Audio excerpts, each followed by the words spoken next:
So let me introduce myself to you. My name is June Lagmay. The Awano is for my mother, who is Japanese. The Lagmay is for my father, who is Filipino. It is my privilege to serve as the city clerk for the city of Los Angeles. But what I am here, the reason I am here is because 30 years ago, when I was a young woman, and the world was changing so radically on so many levels, social, racial, spiritual, sexual, I wanted to get involved in some of those changes, and my path led me to Tak Yamamoto. And I'm so fortunate to have known him in two realms of his career here on this earth. In his frontier-like pioneer efforts establishing Asian Pacific lesbians and gays back in the early days, and his continual leadership and advancement of the Manzanar pilgrimage. What I take away most when I think about Tak is his character. Service was his priority. I don't think I can think of anybody short of St. Francis of Assisi that made serving his fellow man the most important thing in his life. But see, Tak never did it in a subservient way. No, he was dignified, he was proud, he was courageous, he was fearless, but he was kind. He had pride, grace, and an awfully naughty, wicked sense of humor. So those of you who knew him know what I'm talking about. But for those of them who unfortunately never got to meet him, really you do know him, because everyone who is here tonight carries a piece of his heart and his mission with him or her. Nancy Kohata continues Tak's work with the JACL. Bruce Embry with Tak's work with the Manzanar Committee. And Eric Watt and API Marriage Equality for Tak's work with Asian Pacific lesbians and gays. I'm kind of happy to be here because Tak would be absolutely mortified if he were here to see all of you here gathered in his memory. He would say, "Shikata ga nai, don't worry about it, don't bother with it." But as much as this evening is for him, it's about us, and the important thing about keeping the part that we remember about Tak alive in our hearts, because then he continues. So the organizers meant for all of us here to participate, and at the end of the program we will have an open mic. If any of the speakers raises a memory or a story or an attribute about Tak that you'd like to share, we want to hear from each and every one of you. I do also get the feeling that Tak's passing is the end of a certain era of a band of community organizers who were so young and idealistic back in the day, who accomplished so much because they did not know that they could not. The Taks and the Sue Embrys and the Rose Ochis and the Daniel Ignoles, all of them. Before I start with the bulk of the program, I have a couple of commendations from elected officials that I would like to read to you. These are made out to Carl Fish, who is Tak's beloved partner, and for Tak's sisters and brothers, Kimiyo, Kikuko, Shoji, and Noriyuki. From the Los Angeles City Council, certificate of tribute is hereby presented to Takenori Tak Yamamoto in loving memory of Tak Yamamoto, in recognition of the valuable and dedicated years of leadership and service he provided to the Japanese American community and LGBT community in the San Fernando Valley. The City of Los Angeles is proud to commend him and extends its deepest sympathy to his family and friends as they unite in his honor. His legacy will live on for years to come. Signed, Mitch Englander, on behalf of Tony Cardenas, who has moved on to the Congress. The next certificate is from the Los Angeles County Board of Supervisors. The Los Angeles County Board of Supervisors extends its deepest sympathy to you in the passing of your beloved brother and partner, Tak Yamamoto, in whose memory all members of the Los Angeles County Board of Supervisors adjourned in tribute and reverence at its meeting of January 22nd, 2013. Signed, Supervisor Zev Yaroslavsky. And the last is a very touching letter that I received from the Los Angeles County Registrar Recorder, which is where Tak worked for 43 years. And we're very fortunate that the text of this letter was put together by I think his name is Mike Petricello, who actually worked with Tak at the Registrar Recorder. The LA County Registrar Recorder County Clerk shares with you the sense of loss and mourning, and we express our condolences to the family, friends, and fellow staff of the Registrar Recorder who worked with Tak during his long career serving the department. It is noteworthy that the legacy of Tak's accomplishments during his 43-year career with the Registrar Recorder continues to live today in the operational procedures of successfully conducting an election for the 4 million registered voters of Los Angeles County. The letter goes on with a great deal of Tak's accomplishments there, but it ends with, Tak was the one who formalized the election preparation schedule with defined tasks and due dates in the early 1970s that has become the basis of today's computerized election schedule. Perhaps most significant for those of us who shared experiences is the legacy of Tak's unique personality, his upbeat style with his quick reactions and at times humorous comparisons during discussions regarding decisions to be made on how to accomplish a new election requirement or how to solve a problem or how to survive an all-night election process and still remain positive. That is the Tak that many will never have the good fortune to experience at the Registrar Recorder, and the Tak that all of us who knew him will greatly miss. Sincerely, Dean Logan, the LA County Registrar Recorder County Clerk. So at this time, I would like to call up the folks that are going to lead us through the chapters of Tak's life. Tak was such a talented and evolved and Renaissance man that his life was sort of like War and Peace by Tolstoy. And I think we figured the way that we would best handle it is to actually divide it into chapters. And so I would like to call up his sister, Kimiyo Ige. And let's have all the members of the group come up and sit in the director's chairs. Kimiyo Ige, Eric Watt, Nancy Gohata, and Bruce Embry, and Rose Ochi. And when we're all seated, Kimiyo, grab your mic and talk to us a little bit about Tak's early years, post-in, the Air Force, etc. Thank you. Takanori Tak was born on February 21st, 1938, to Tokuichi and Kotoyo Yamamoto.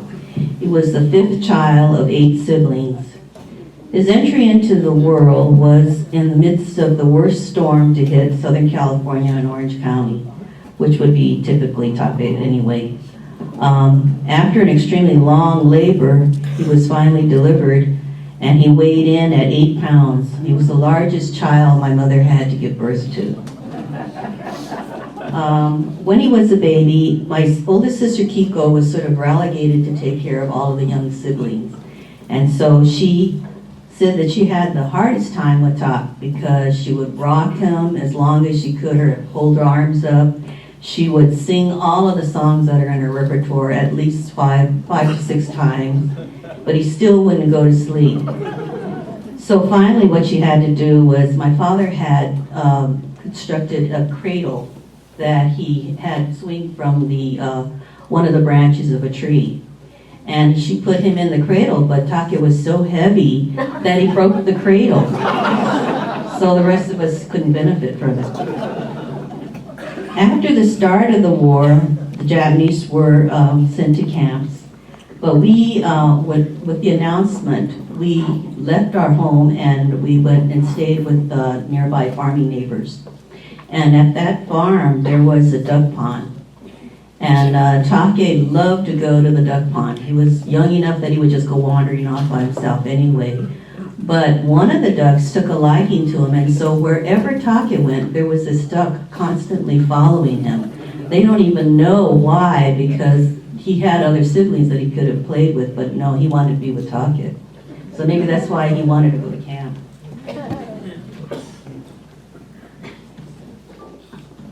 We were evacuated to Post in Arizona, where Take lived a fairly carefree life, and he really enjoyed just wandering around.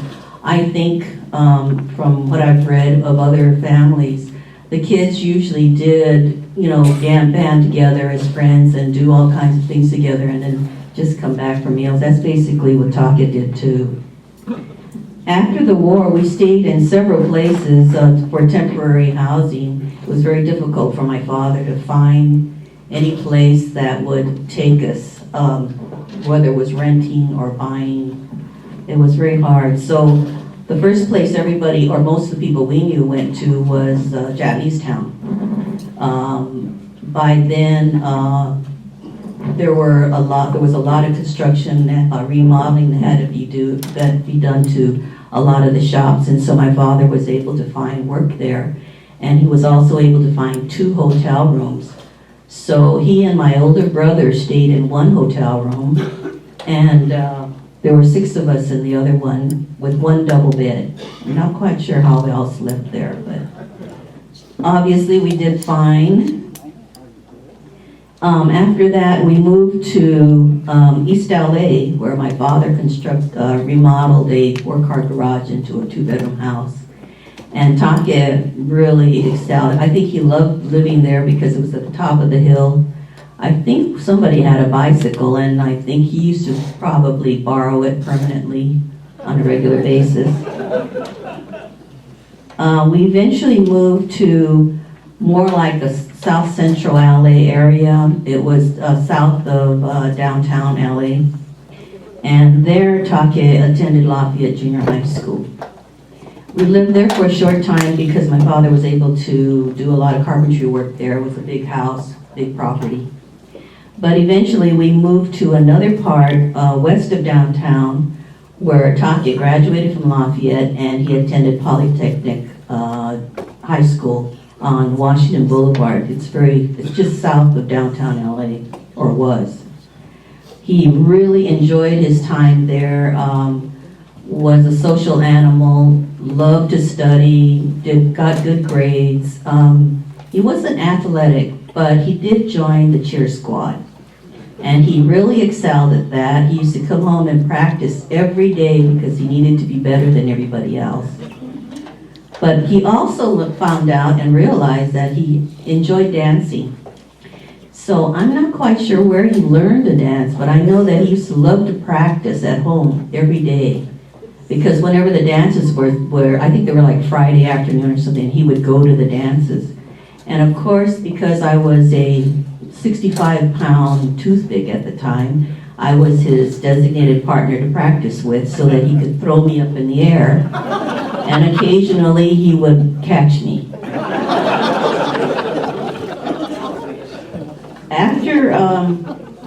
After high school, he was kind of not sure what he wanted to do with himself. So he joined the Air Force and was stationed in Germany for 4 years. He really enjoyed his time in Germany. I think there was a sense of freedom there, being able to acknowledge and discover being gay.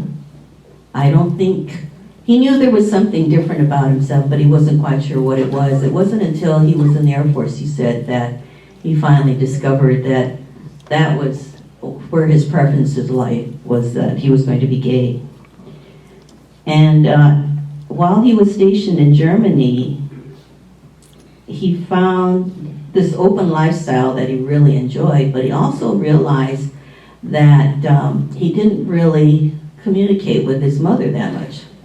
And so we did take Japanese school for a little while from a private tutor, but Tak, and it was on Saturdays, and Tak absolutely hated going to that. So what he used to do was he joined the Boy Scouts because they had their meetings on Saturdays, so that he could totally avoid going to Japanese school altogether. But so when he was in the Air Force, he wanted to write letters to my mother in hiragana. But he wasn't quite sure how to go about it, so he bought all these books that showed the hiragana style of writing. He wrote English-Japanese translation dictionaries, and he would write these letters to my mother. I think it took him like a week and a half to compose them. But then when my mother would finally receive them, he would do a direct translation from English to Japanese, which meant that it wasn't the right style of conversational sentences. And so she would hand it off to me, and I would have to read it, and then I would translate it to her and let her know what Tak said. It probably took us a week to finally decipher one letter. So, but I mean, it was really sweet of him to do that, and she was very touched by this because here was this son who just decided to go off and join the service, and without asking her if she wanted him to do that, and he felt nostalgic enough that he sent back letters, and he did. And I think what she loved the most was that he put in the effort to show that he really cared about her and he was thinking about her. So that was a really upbeat time for my mother, as well as when Taka finally came home after leaving the service. But when he got out of the Air Force, he wasn't quite sure what he wanted to do with himself. He had the telecommunication experience from the service, and he was able to find work with that, but he wanted to do something else. And so one day he had this bright idea that, maybe he'll be a fashion designer. I have no idea where that came from. But Taka decided he was going to do that, and he enrolled at Trade Tech. And lo and behold, he was really quite good at sewing. I mean, he made 2 or 3 outfits for me, and I was really fascinated by the fact that he could do it, and I couldn't. I couldn't sew to save my life. But he was very good at it. His designs were unique. I don't know that they would have made him famous and a lot of money, nothing like that. But they were interesting designs. But after he graduated and he worked, I think, or tried to get a job in the industry, but he really didn't like, I think, what was going on in that environment. And so now he was at a point where, now what do I do with myself? And then he decided, well, maybe you'll become a social caseworker. So now he had to go back to city, get the credits so that he could transfer to a state college or university and get his degree, which he did. And he was very dedicated. He worked sometimes nights, sometimes days, and then he would alternate with whatever his classes were, and he finished, I think it took him like 5 years or something like that. He finally got his degree. And he was finally able to get a job, but I think what it was the politics, the bureaucracy, the politics, not being, he wanted to have a one-on-one with the people he was going to help, and that wasn't happening. The paperwork was just too much for him. He couldn't handle that. So he decided that that was just not where he was meant to be. And it was kind of sad because he really put in a very hard effort on that. And while he was in college, he went to a lecture given by Sue Embry. He went to the lecture and he was enthralled with this woman.